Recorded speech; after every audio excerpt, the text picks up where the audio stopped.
Hi, everyone. It's Tuesday, May 20th. Welcome back to CBC News BC. I'm Benit Rach here in the Vancouver newsroom, and here's what's happening this afternoon.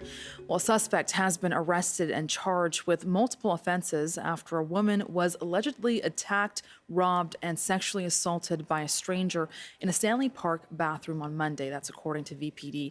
Police say they responded around 11 a.m. after a witness saw a suspicious man enter the woman's changing room near the Second Beach pool. When VPD officers arrived, they found a woman in her 40s who had been robbed and violently assaulted. VPD say they were able to find the suspect nearby and took him into custody. The victim received treatment at hospital, and 35-year-old Hartley Ronald Duckhorn has been charged and is in custody pending a bail hearing. In another incident, Vancouver police say a suspect has been charged for a random and unprovoked assault of a senior last week. So police say the 70-year-old victim was walking near Homer and West Pender around 3 p.m. on May 16th when a stranger approached and allegedly knocked him to the ground, causing the senior to strike his head. VPD say 40-year-old Derek James McFeeters has been charged with one count of assault causing bodily harm. He remains in custody pending a bail hearing. Okay, and Canada Post could soon see another strike. The union representing about 55,000 postal workers says members could hit the picket line this Friday. That's if a deal isn't reached. One business owner says this potential strike will make it hard to reach customers in rural areas. There's a lot of our customers who are in more rural areas for whom, that doesn't exist. So there's a pretty big segment of people who we really have no ability to reach. If a strike happens, Canada Post says no new items would be accepted. Social assistance checks and live animals will be the two exemptions, but no new animals would be let through if they aren't in the system already. Okay, and if you were in and around Canada Place in the last year in winter, the big Vancouver sign was hard to miss. Locals and tourists took lots of photos with it, but the sign had to be taken down. Vancouver City Council voted to look into what it would take to put it back permanently. Well, a city staff report says installing it could cost between $500,000 to $1 million, with the city having to foot at least $300,000 of that. But one city councillor thinks it's worth it. City funds multiple priorities. 2 weeks ago, we approved about $300,000 for supportive housing operators to upgrade their buildings in terms of life safety, in terms of new doors, fire suppression systems, et cetera. So the city can fund multiple things, but tourism is big business in Vancouver. Tourism in BC generated $18 billion in 2022, and several billion dollars of that in Vancouver. So I really believe that creating this sign and a place of civic pride is money well spent. The city says it would also pay $50,000 a year for maintenance. So you might be used to the 604 or 778, but starting this Saturday, a new area code will be available for use in BC, and that is 257. It will be introduced gradually. So why the new area code? Well, it's because of increasing demand for more new phone numbers. The area code will ensure that residents and businesses continue to have enough numbers to meet demand well into the future. And that's what we got for you so far. You're watching CBC News BC. I'm Benit Rach. Stay with us. Lots more coming up. BC Today is up next.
Good afternoon. Thank you for joining us.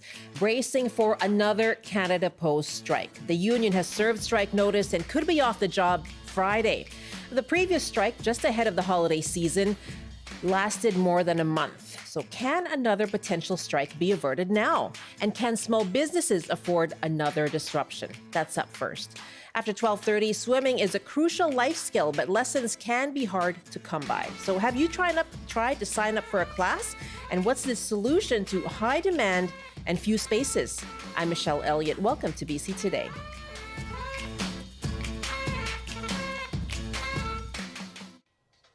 Canada Post is on the verge of shutting down again as the labor dispute comes to a head.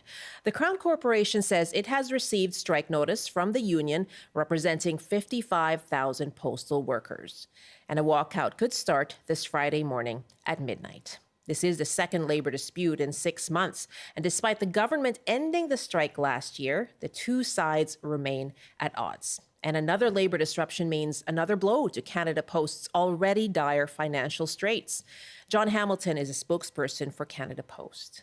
For customers, employees, small businesses, charities, what they're seeing is a rinse and repeat, and are scared. And we need to negotiate an agreement and not have another strike, because it would be debilitating to the Canadian economy at a time where it just doesn't need it. And it would only worsen our financial situation, which is, to the tune of $1 billion in losses a year. It points out that Canada Post is facing an existential crisis, that the financial situation needs to be addressed, and we need to be making a number of changes, starting with negotiating agreements that reflect the realities of 2025. Now, the last strike happened, just before the holidays, when workers took job action on issues such as wage increases, pensions, and medical leave. The members were ordered back to work in 32 days. But now the extended collective agreement is set to expire this Thursday. And here we are. Kate Hirakida is the Cup W Local 850 president. And unfortunately, Canada Post walked away from the table again last week. I think that's about the third time through this process that they've walked away from the table. And they also indicated that they may change our working conditions as of midnight on Thursday.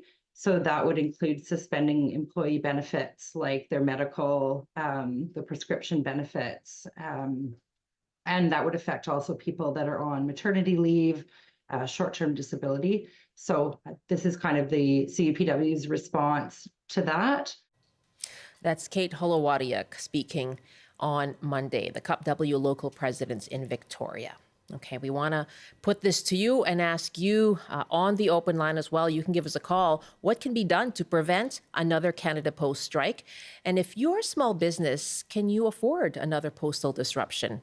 What do you think is the future of Canada Post? Give us a call. 1-800-825-5950, 604-669-3733. You can hit pound 690 on your cell phone. You can also email us, bctoday@cbc.ca. Joining me now is David MacDonald, senior economist at the Canadian Centre for Policy Alternatives. David, thanks very much for joining us. Thanks so much for having me. What is it, do you think, that has gotten us here this time? Well, the initial conflict between Canada Post and the union was never resolved. Yeah. And so in mid-December, when the government decided to delay the negotiations by 6 months, they froze everything in place. In essence, none of the fundamental conflicts were resolved. They were just delayed in order to get through the Christmas season, potentially get through to the next election, which they did successfully. And so now we're back to where we were in mid-December, except it's 6 months later, and we still have to resolve these conflicts. Right. And we did see, however, over the course of that month, the impact on small businesses, on charities, and on the public. Can you give us a sense of what another strike might mean? Yeah, so this strike, which lasted just over a month, had an impact on the national statistics. It had an impact on the economic growth that we saw in November of 2024. there was a decrease in economic growth in November 2024, and about a quarter of it was directly due to the postal strike. There were some other features as well that drove it down, but we saw about $400 million in lost wages to the folks that were on strike, that weren't spending that in the economy. And there's about 22 million packages that were not delivered that month. It's about how much Canada Post delivers in a given month. It's 22 million packages. Many of those would have been from businesses sending to customers some product that they'd purchased. Now, a lot of that was was in the end delivered in December and later on in December. But you can see the impact pretty quickly. When we look at the unemployment statistics in November, the loss of those folks on strike, reduced the net jobs created that month by half. And so you can see that, this is a single strike, but it's a big workforce, and it certainly does have a national impact on economic growth and the unemployment statistics. And something that's new, that wasn't in place back in November, were concerns around tariffs and the impact that that's having on businesses here who are trying to send their products, whether they're manufacturers or retailers. So given the context of tariffs and this trade war, what impact could another strike have? Well, so these tariffs have really created a lot of uncertainty for businesses of whether they should invest, where should they invest, should they invest at all? It's one of the big issues. Are you going to consider building a new factory, or are you going to consider expanding your operations when you don't know whether you'll have a market in the U.S. or not? At this case, we still have reasonable access to U.S. markets for Canadian businesses, in contrast to a lot of other countries around the world. But it's a very fluid situation. And I think probably what we're seeing is a lot of folks are just throwing their hands up and saying, look, I'm not going to expand right now. I'm not going to spend money on increasing production because I don't know what my market access is going to be like 6 months from now, much less next month.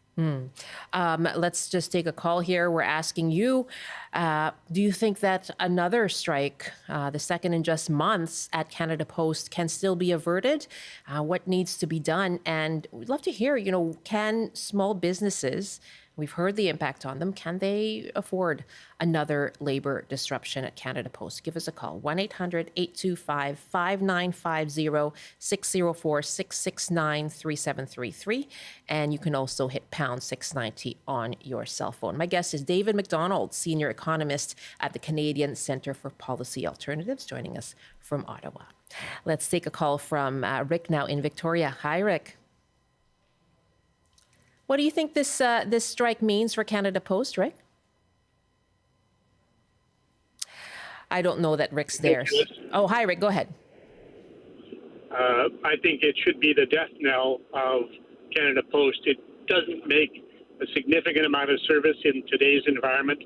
There are certainly some people that need to receive mail, certainly in outlying areas, and seniors. But other than that, the only thing they seem to be surviving on is ad mail, unaddressed ad mail, which is, I would say, 90% of the mail we receive, all of which goes in the garbage. And we have a rural post office, so there's a box that we've set up to get rid of this mail that everybody winds up in their post box. And every day is full. There must be 150 leaflets in there every day. And if you have to send something yourself, what do you turn to, Rick? I would use email. If I had to send a package, I'd use FedEx, per leader, or any of the other couriers. Okay, so a lot of debate over the business model at Canada Post and the future of Canada Post. How do they adapt for a future where, the demand for their services in or compact urban areas is not the same as it once was? Rick, thank you very much. David, can you tell us about that? What we've heard, losing $1 billion a year from the Canada Post spokesperson. What does this mean for its future?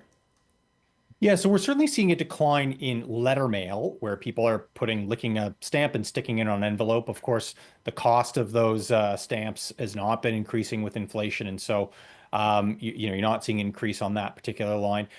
Bulk mail or junk mail is is an important part of Canada Post revenue.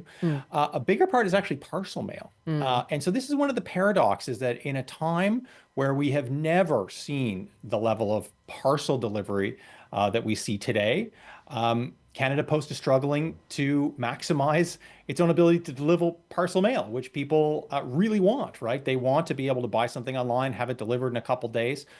This is something that Canada Post actually does. Purolator is a company that's part of Canada Post, and that part of it actually makes a lot of money because of the parcel delivery. And so, this is one of the big paradoxes. Is certainly letter mail is declining over time, but the question is, how does Canada Post lock into that parcel delivery and benefit from the fact that there's a tremendous and growing amount of parcel delivery? In part, they're competing against companies like Amazon that have gig economy, non-unionized workers delivering this, doing a service that Canada Post does with unionized, well-paid workers, and that's unfortunate. But there is a path forward, and it's not through letter mail; it's certainly through parcels. And you bring up a really important point there, which is that Purolator is part of the Canada Post group. I mean, how do they expand on that? It seems like that would be the way of the future.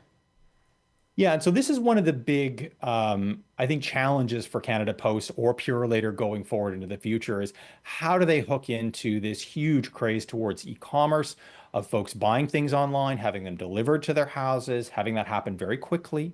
How do they get some of that? Is it through, certainly there are a lot of small businesses that are doing that, and often they are doing it through Purolator or through Canada Post in Canada. The big elephant in the room here is Amazon, which did actually used to put a fair amount of its packages through Canada Post, but doesn't anymore because they've switched to the gig model, where you pay workers a small amount. They're not unionized. You'd certainly make a lot more working for Canada Post and as a gig worker delivering Amazon packages. But this is the real challenge: is how do you connect with those small businesses that are doing rapid e-commerce delivery, because this is a huge and growing business, as opposed to letter mail, which is not a huge and growing business. No. It's a business. It will decline over time, but this is not where the growth potential is in the future. Yeah, it's just way too easy to hit send on their phone or your computer. Let's take another call here asking you, can another strike at Canada Post be averted now? And what can be done? If so, and if you're a small business, I'd love to hear from you. What would this mean for you? Can you afford another labor disruption? Our numbers are 1-800-825-5950, 604-669-3733. Hit pound 690 on your phone. Cole is calling us from up in Terrace. Hello, Cole. Welcome. Hello. Yeah, Hello. What are your thoughts on this? Well, my sister used to work for Canada Post. She worked there for a couple of years. And initially, it was a great job. She really liked it. But over time, it just became unsustainable for her because of and the reason for it was a lot of, frankly, incompetence from upper management.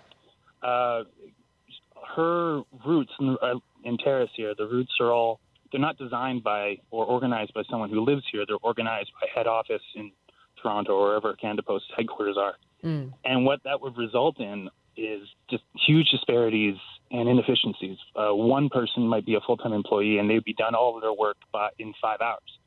And whereas the route my sister ended up with, she would have to work an 11-hour day to deliver all the packages she had. But they couldn't do anything about it because they didn't have the authority or the ability to change anything. And so she ended up having to quit.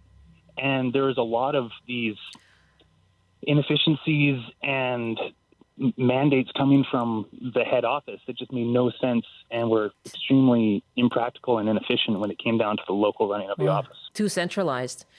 And did she, I think is what you're saying, Cole, and did she quit because the overtime was too much, like it was too much of a demand on her?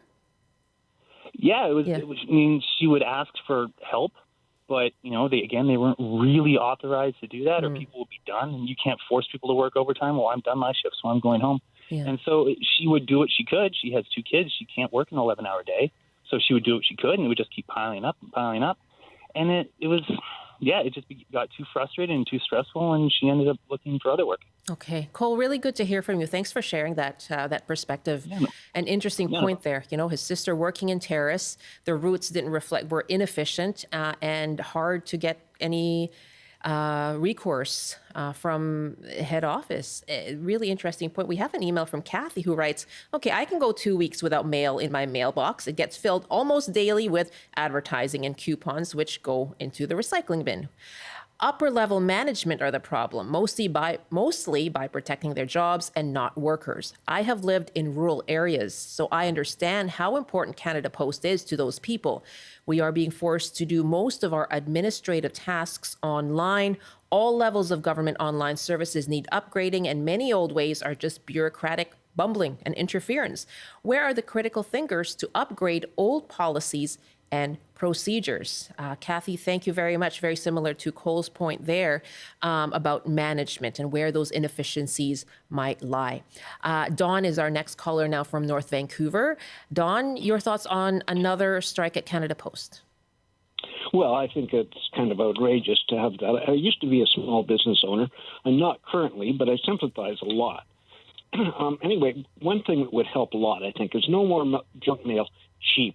If you're going to send a letter, send a letter. Here's the price. Uh-huh. It's interesting how much junk mail has come up, but yeah, okay, go ahead. Secure community mailboxes, right? And camera ready.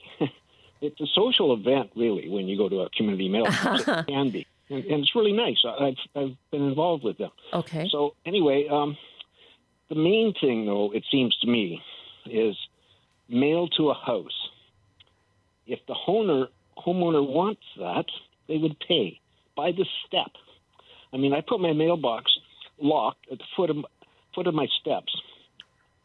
Instead of the mailman having to go up 10 steps up to my front door, he just goes to the mailbox at the foot of the steps, puts the mail in, and goes back to the rest of his job. Mm-hmm. Right? He was really happy. I mean, he's told me 2 or 3 times how grateful he is that I did that, So that should be something that's, it is such a convenience perhaps, but perhaps a luxury now for every resident to have mail directly to their door. So I'm in the North Shore. Yeah. And there's driveways and sidewalks, it's 500 feet from the main road, or the sidewalk up to the house. I mean, they're paying the same for a letter as if you had your box 2 feet off the sidewalk. Yeah. I mean, how is this fair to anybody? Boy, that's some of that innovative thinking, I think, that Kathy was talking about in her email, Don. Thank you very much for your call. Mark is on the line now in Tappan. Hi, Mark. And you worked for Canada Post, is that right? Yes, I worked for Canada Post for about 38 years. Wow. I'm retired now. But the biggest thing that I have to say is basically the whole financial mismanagement of Canada Post on the first place, spending billions of dollars trying to get rid of jobs instead of providing service to Canadians at a reasonable rate. Still, Canada Post is one of the cheapest ways to send a parcel, or even if you want to communicate across Canada with a letter or a card or whatever else. It's the cheapest, easiest way to do it. Canada Post needs to negotiate and stop trying to get rid of high-paying, well, I shouldn't say even high-paying because they're not high-paying, but reasonable jobs with benefits and I don't know. It just goes on. There are other ways to save, is what you're saying. Mark, thank you so much. Really good to hear from you, someone who has decades of experience with Canada Post. I did look up the hourly wages because I know last time we covered this, people want to know, what are the wages at Canada Post anyway? So as of December 2024, this is from StatScan. In BC, the lowest at the lowest end of the range is $22.46 per hour, and it tops out at $31 per hour. And at the time, this is back during the last strike, there demands, or the list of demands from CUPW, was wage increases of 24% over 4 years. Canada Post declined that and offered instead 11.5% over 4 years. And so those are the numbers according to Stats Canada there. Thank you very much for the call. Let's just go to Ellie now, who's on the line in Vancouver. Hi, Ellie. Hi, Michelle. I just have a quick comment. I'm encouraged by what your other callers are saying, but I would just encourage anyone else listening, any Canadians, to develop a deep class consciousness, because a better deal for posties is a good thing for all working class Canadians. I don't understand why Canada Post needs to make money anyways. It's a public service. Not everything needs to be a capitalist model race to the bottom. Okay. And the last thing I want to say is just a shout out to the posties in my Killarney, Fraserview neighborhood in Vancouver, because they're awesome people. And yeah, appreciate that. Thank you. Okay, thank you so much for the call. Let me wrap up here with my guest, David MacDonald. And she brings up a point there about workers. And so the last time in December, the federal government stepped in. At one point, they were saying this needs to be negotiated. What would that mean? Like, what would be the implications if the government did step in again? Well, so again, this is a different government now. Yeah. This was the Trudeau Liberals, switch over to the Carney Liberals, where we're at now. And so this might signal a different approach to union bargaining potentially. I'm not sure. I mean, it's unclear what's going to happen on Friday. I mean, there may be a strike, there may be a lockout, there may be rolling strikes, there may be nothing. I mean, they have a mandate to strike or be locked out, but nothing has to necessarily happen on Friday morning. Mm-hmm. And so I think it is worth looking at the federal government to see if their approach is different. The other piece, of course, is that they could put this to binding arbitration and say to an arbitrator, look, you come up with a solution and both sides, you're gonna agree to this, and this is going to be the way it is for the next couple of years. I think it is worth pointing out that, workers can improve services.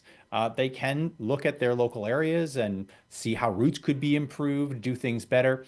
And I think that when it comes to Canada Post, we need to have the thought going forward that what's the rapid expansion strategy to get a piece of e-commerce, as opposed to how can we cut jobs to balance the books? I think that's probably the wrong approach. It is definitely the approach that Canada Post has taken in the past. And so hopefully we'll see a more proactive strategy going forward. It's really good to have you today. Thank you so much. Thanks for having me. David MacDonald, senior economist at the Canadian Centre for Policy Alternatives. And yes, small businesses, again, bracing for potential labor disruption. The Canadian Federation of Independent Business says last year's strike cost small companies over $1 billion in lost revenue and sales. And this morning, CBC's The Early Edition spoke to Emma May, the CEO of Sophie Grace Designs, which is a women's wear company in Vancouver. She says private courier services are an option, but there are drawbacks. There are alternatives that are available to, to us. There's different shipping services, private ones. And when you are shipping to major centers in this country, you can turn around and use those ones, right? So you can go to FedEx and DHL and some of these other ones, or private courier services, right? And that's what, as a business, we have to do. We have to lean into that. But there's a lot of our customers who are in more rural areas for whom, that doesn't exist. So there's a pretty big segment of people who we really have no ability to reach during these postal strikes.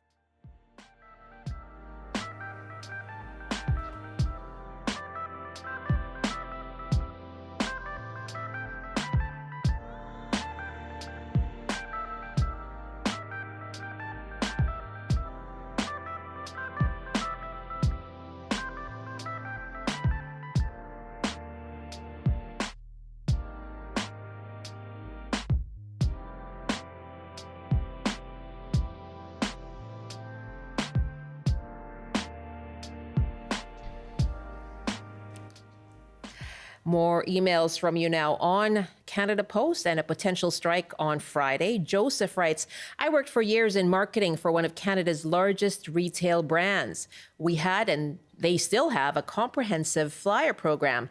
I've heard many people complain about flyers so far, but many people still welcome that information. I know that every time we dropped a flyer, sales went up by a lot. And the other thing is that Canada Post also offers very granular ways of delivering, which no one else does. As an advertiser, Canada Post is a fantastic partner. So that's an interesting point, given what we just heard about, those flyers that people get in their mail, and they say they put it into recycling. Some people actually use that information. Joan writes, this is a nightmare that cannot be allowed to continue. Make Canada Post an essential service with no strike allowed, as many older folks in rural areas get medications and other essentials by mail. And not to forget, small businesses will suffer again, and they can't afford it. In addition, many small charities will suffer too, as we saw in December. Thank you very much for your thoughts as well, Joan. Our email address is bctoday@cbc.ca. It's 12:31 now. You are with BC Today. I'm Michelle Elliott. Thanks for being with us on this Tuesday afternoon. I hope you had a good long weekend if you had one. And coming up this time of year, there's always a chatter around swimming lessons and how hard they are to come by. Let us know if you've tried to sign up for a swimming lesson for yourself or for your child, what that's been like, and what do you think can help alleviate the problem of so much demand but fewer spots. We're going to hear from the Lifesaving Society coming up in our next half hour. And that's just right after the CBC News Update with Robert Zimmerman. Good afternoon. Vancouver police say a suspect has been charged after a violent sexual assault yesterday in Stanley Park. The attack happened at about 11 in the morning after witnesses reported seeing a suspicious man entering the women's changing room at Second Beach. The victim was treated in hospital. 35-year-old Hartley Duckhorn is facing several charges and is being held by police until his bail hearing. New numbers from Statistics Canada show the inflation rate dropped to 1.7% last month from 2.3% in March. The falling price of gasoline was the biggest factor due to the removal of the consumer carbon tax and the global drop in oil prices. But at the same time, it's the third month in a row that food prices have increased faster than any other consumer product. And BC is getting a new area code for phone numbers in response to increased demands. 257 will be in use starting Saturday. It becomes the fifth area code in the province. And now the forecast. Environment Canada is warning about wet snow on sections of Highway 3, the Coquihalla and the Okanagan Connector. On the north coast, cloudy this afternoon with a high of 11, highs to 18 with a mix of sun and cloud in the Peace. In the central interior, including Prince George, a chance of showers and thunderstorms with a high of 13, highs up to 14 degrees with showers and a risk of thunderstorms in the Kootenays. In the southern interior, including Kelowna, a mix of sun and cloud with a high of 18. And for Metro Vancouver, Greater Victoria and the Fraser Valley, a chance of showers and thunderstorms this afternoon. Sunshine as well in some areas with highs around 14. That's your CBC News Update from Vancouver. Thank you, Rob. No Oilers jersey today? I'm going to skip the Oilers jersey, yeah. I mean, got to cheer for them, obviously. Yes. The only Canadian If you team call left. yourself Canadian. Sure, yeah. I would have liked to have seen the Leafs be on the other side. A lot of disappointment, over the weekend. Now, our colleague Mark Fairfield says he has a spare one if you're so inclined but, tomorrow. You know, I've played hockey with Mark, and his gear is super stinky. I'll pass. Thanks, Mark. Pass on Mark, that. you got to know. You got a hard pass on that, Mark, unless you do laundry beforehand. Rob, thank you. Sure. That's Rob Zimmerman in the CBC Vancouver newsroom. This is BC Today here on CBC. I'm Michelle Elliott. Now, last Friday, we talked about the slowdown in Vancouver's condo market. Sales slipping 20% in April compared to 2024, according to Greater Vancouver Realtors. We talked about this last Thursday. And now some experts say that while the slow market means lower prices, perhaps for now, developers are also getting hesitant about new builds, and that could cause a further housing shortage down the road. Brian Yu is chief economist for Central One Credit Union.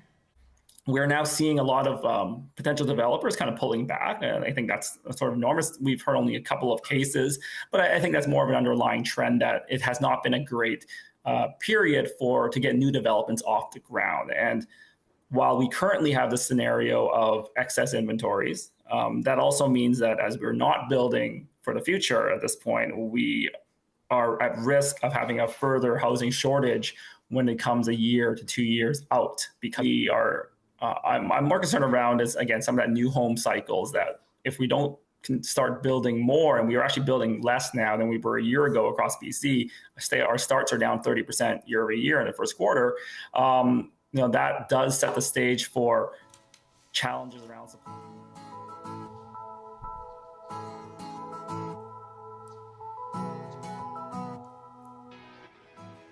Welcome back. You're with BC Today here on CBC. I'm Michelle Elliott. Very nice to be with you this afternoon. Thanks for being with us.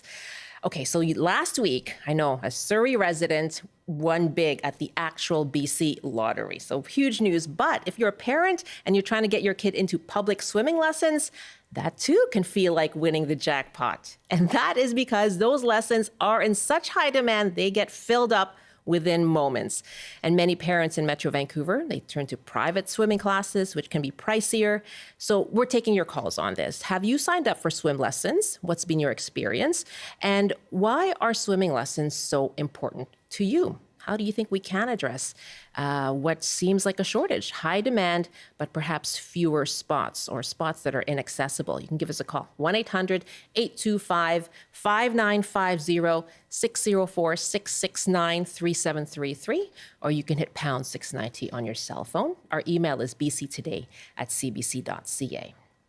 A CBC reporter Pinky Wong spoke to some parents in Port Coquitlam about swimming lessons. Weekend ones are almost impossible to get into. So yeah, now that I've both of them, I can't really get into any of the weekend ones. That's tough. Yeah.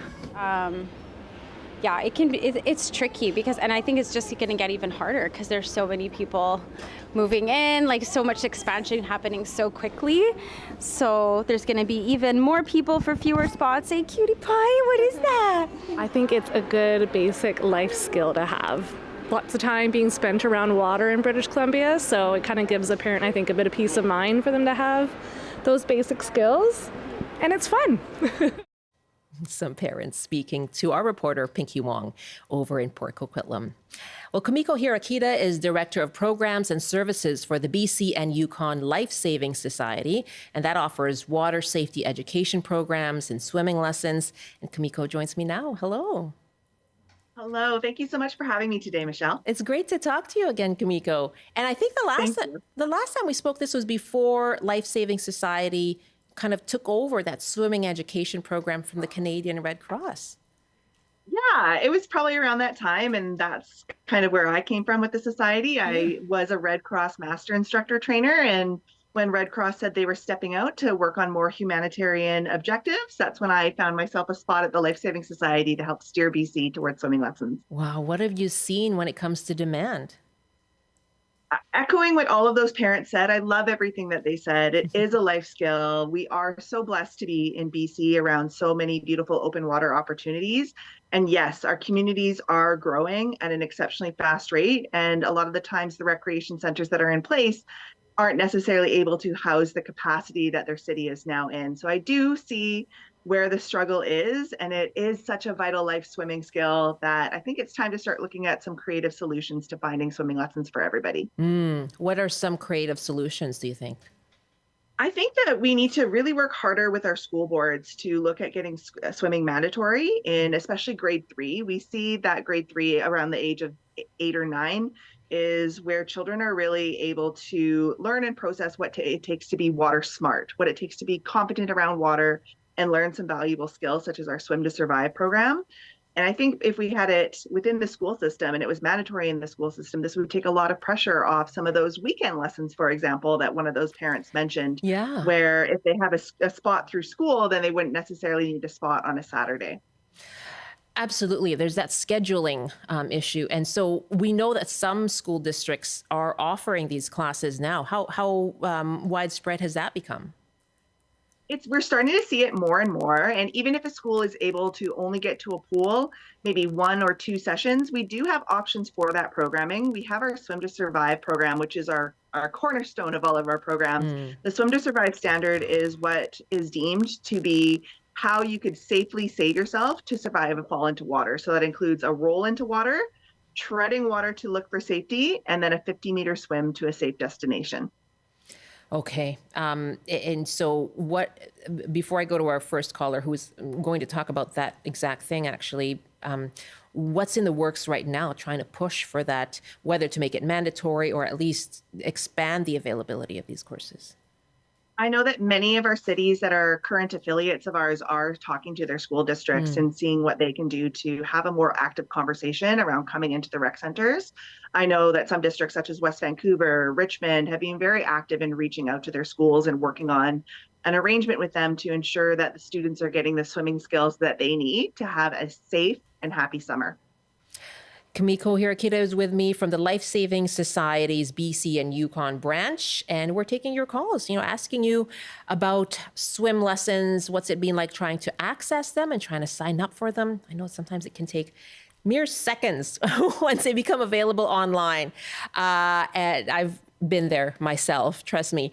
And also, why is it important for you to have had swimming lessons, to put your children in swimming lessons? Perhaps you're trying to sign up for yourself right now. I've taken adult lessons myself too.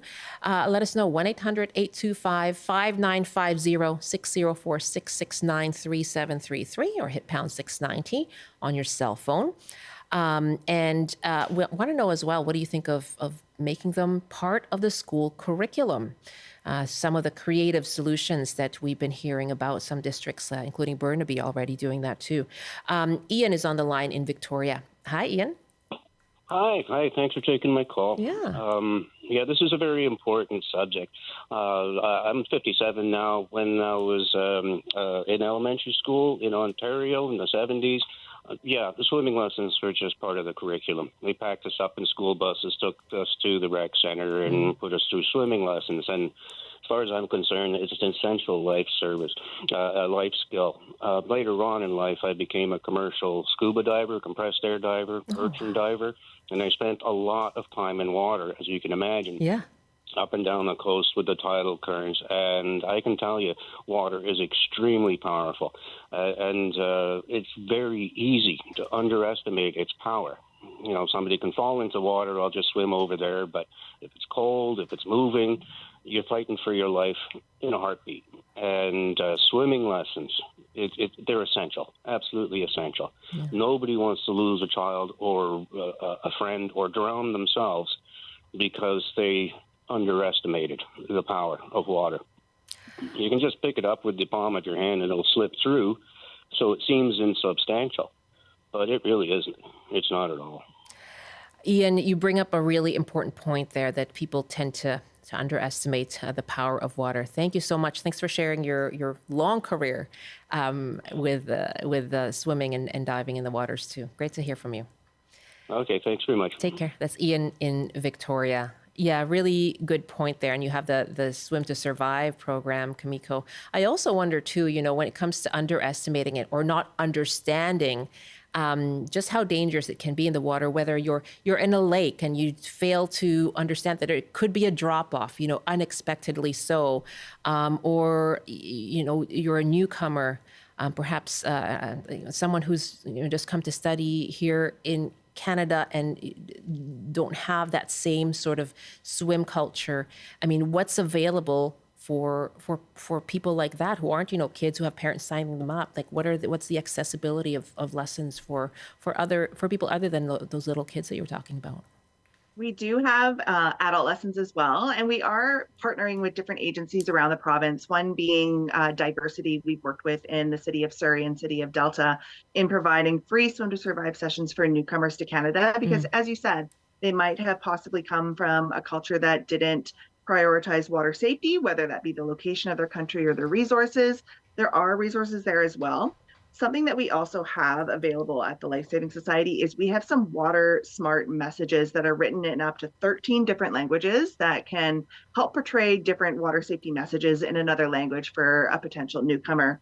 Some of those slogans being "Watch me, not your phone," that it could only take a matter of seconds to lose sight of your young one around open water. Yeah. And again, we do really understand that newcomers face a higher risk of drowning in our water because they might not have had the exposure and the swimming lessons, or even to know what proper swimming attire might be. And Ian actually said it very, very well. Open water is very different.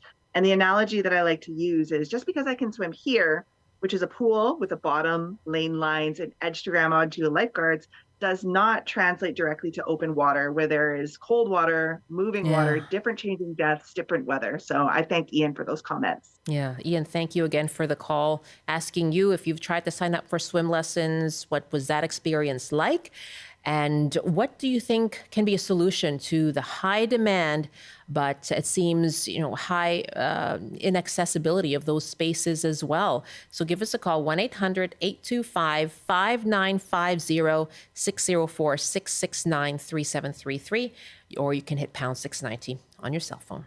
Andrea is calling from Surrey, where, of course, there are so many young families trying to get their kids into swim lessons as well. Hi, Andrea. Hi.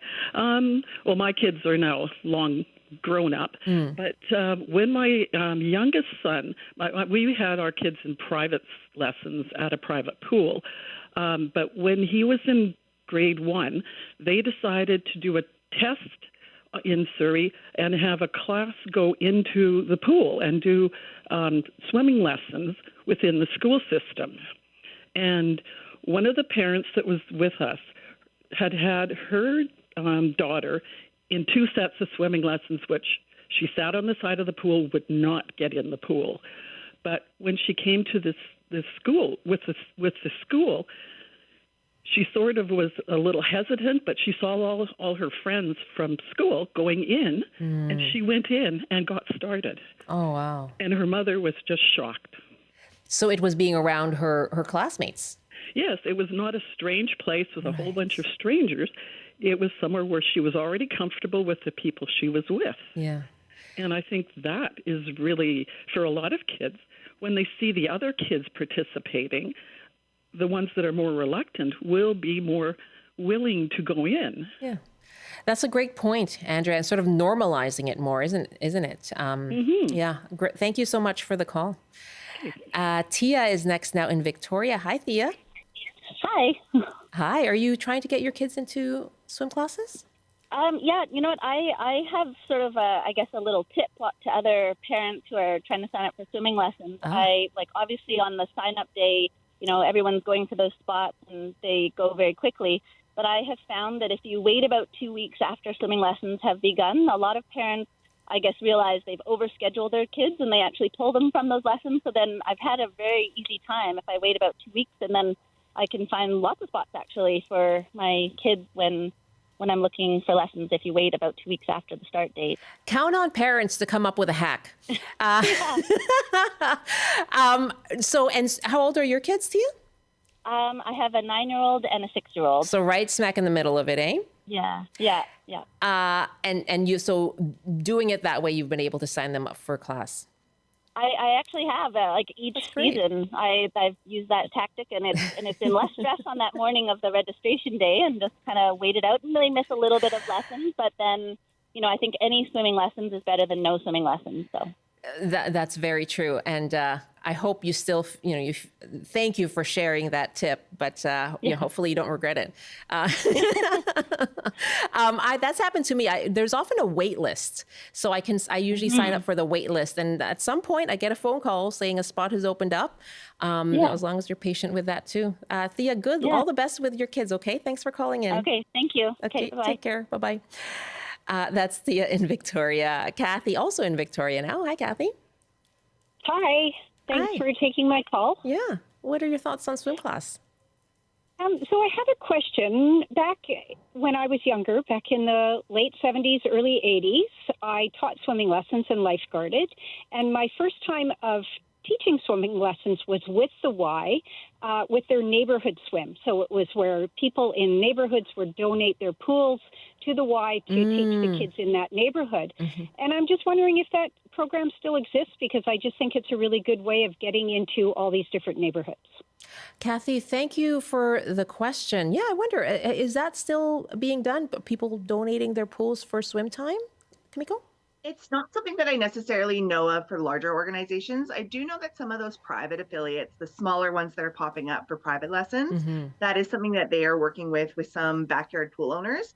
An area that I would be really interested in approaching is condos and townhouse complexes that have pools that would maybe be willing to rent out space. I know that the city of White Rock, that doesn't have its own pool right now, is actively looking at different uses of strata pools to see if they can offer swim lessons through the city of White Rock, but using maybe a local neighborhood strata apartment pool. Oh, how interesting. Yeah, you can imagine it's there. And, I don't imagine it's busy all the time. I wonder, too, about the issue or the idea of private classes and private lessons. They can be, more expensive, obviously, because they're private enterprises. Is there kind of a two-tier system now? If you can afford to go private for those smaller classes, then of course you get it. Yes. I would say that they are a little bit more expensive, but often you're paying for that experience of having a quiet pool without any distraction, without other people there for that. I know that there are several smaller affiliates that are kind of based on the south side of the Fraser. I know that there's Water Safety First in Surrey and Tommy Swims in Tsawwassen. These are two of the Lifesaving Society affiliates. And what it's important to look for when you're looking for private swimming lessons, you need to ensure that your instructor is certified and currently certified. We obviously endorse all of our Lifesaving Society Swim for Life instructors and trainers. We do see others that are popping up that are not Lifesaving Society certified, and I caution you with that. We stand by our program, we support our affiliates and provide them with all of the materials, training, and resources that they would need to run successful swim lessons. So the private lesson aspect is out there, but I do ask that you make sure that you're looking into who you are hiring to teach your child a life-saving skill that could prevent injury or even death. Okay. Yeah, it's an important tip then. Just do that research or ask that question. Absolutely. Okay. Let's head to the interior. And Sonia is calling from West Kelowna. Hi, Sonia. Hi, Sonia. Are you have you signed up your child for swim lessons? Hi. Sorry, can you hear me? Sure can. Yeah, go ahead. Oh, great. No, you know what? I haven't. And we gave up on trying to sign him in years ago because, it's that get up at 6 a.m. and find out if you're one of the lucky ones. Right. My husband and I are both very strong swimmers. We've grown up around water our entire lives. We're also scuba divers. So we know a lot about water safety. We just started taking our son to the pool ourselves. We called it Mom and Dad Swim Lessons, and our son is now 9, but I mean, even at the age of 7, he could tread water, he could swim a great distance, he can dive to the bottom of an 11-foot pool to retrieve weighted rings. Wow. And that just came from our commitment to take him regularly and show him what we know. Yeah. Lucky kid, yeah. Well, I don't know if he thought he was lucky, but he had to go. Mom and Dad are tougher. Yeah. That's a really good point, an interesting point, Sonia. If you have the skills, clearly you and your husband are very skilled and had that knowledge to pass on. Thank you for that point. How much of an option is that, Kimiko, for parents who can?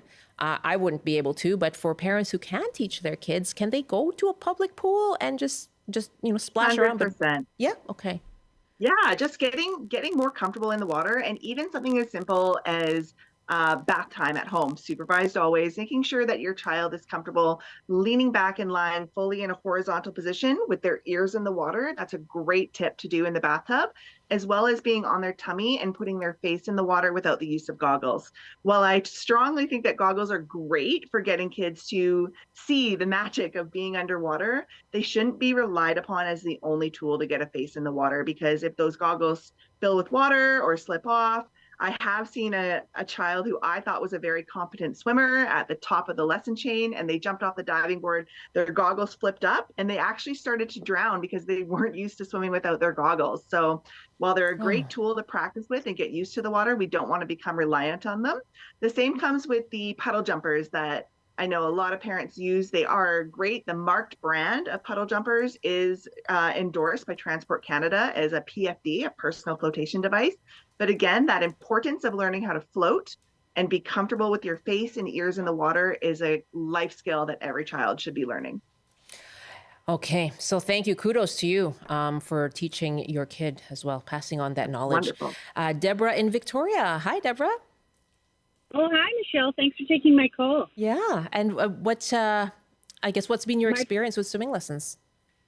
Well, I'm a retired teacher, and in Surrey, I took for over 15 years, I would take the children to swimming lessons, and we always had the help of parents and grandparents.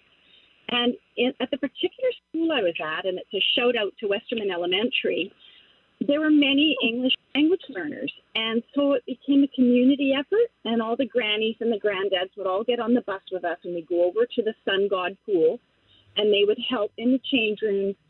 And it was very beneficial for those children. This was grade 1, but sometimes grade 3 and sometimes grade 5, to have those lessons. But the big benefit was that they got to be with their families. And then in addition to that, many of the years that I taught grade 1, they didn't know how to dress themselves. And in that 8-week program, because we go once a week in the spring, those kids learned how to get dressed, how to organize their towel, how to dry their hair. Oh. And then I'd also teach community on the bus over to Sun God in Delta. We'd point out the streets and we talk about north and south. Oh my gosh. So I'm an advocate of it becoming part of the curriculum. Now, to be fair, just to finish my thought, is that many teachers were reluctant to do that, and you have that choice to say, no, I don't wish to take my class, because it did take a great part of the day. Mm-hmm. That's a lot of effort too. Yeah. Yeah. I actually programmed those lessons at Sun God Recreation Center for you. I worked at Sun God for many, many years. And I saw the Westerman School come every Friday in the spring. They had grades 1, 3, and 5. And at the end of that, they would all have a big school-wide swim where there would be up to 400 students swimming with all of our lifeguards on deck. And I thought it was a fabulous program that Westerman did because, again, yes, that community was really strong with the English language learners. And it was often the very first time that they ever got to be in a swimming pool and experience those lessons and learn all those valuable skills. So hello, Westerman Elementary. I remember you. Is a reunion. Kimiko, I'm just going to squeeze in. Deborah, do you have, you want to say thanks to Kimiko for that? Thank you to the lifeguards and the wonderful, all the schools I've been to. Wonderful. So thank you for having me on. Oh, so glad that you called in. What a wonderful note to end our conversation on. So much more to talk about when it comes to lifeguards and you know, the shortage of teachers as well. We could go on and on. Kimiko, thank you so much for joining me. Good to talk to you again. Thank you, Michelle. All the best. Kimiko Hirakida is Director of Programs and Services for the BC and Yukon Lifesaving Society.